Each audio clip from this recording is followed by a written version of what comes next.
మోస్తున్న మనము వీటన్నిటిని తీసేసుకోవాలంటే పాపం మన నుండి తొలగిపోవాలంటే యేసు ప్రభు మనకు ఆశ్రయం.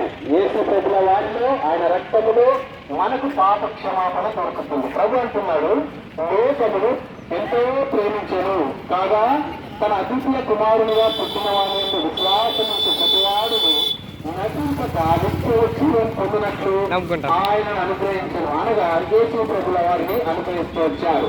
మరి యేసు ప్రభుల వారు త్రాగపడి ప్రారంభిస్తున్న మనలను క్షమించుటకు క్రీస్తు యేసు లోకమునకు వచ్చాను. క్రీస్తు యేసు లోకమునకు మన పాపం నుండి విడిపించడానికి వచ్చాడు. ఆయన కాచినటువంటి శిలువ రక్తంలో మన పాపము కడగబడినట్లయితే మనకు పాప క్షమాపణ దొరుకుతుంది.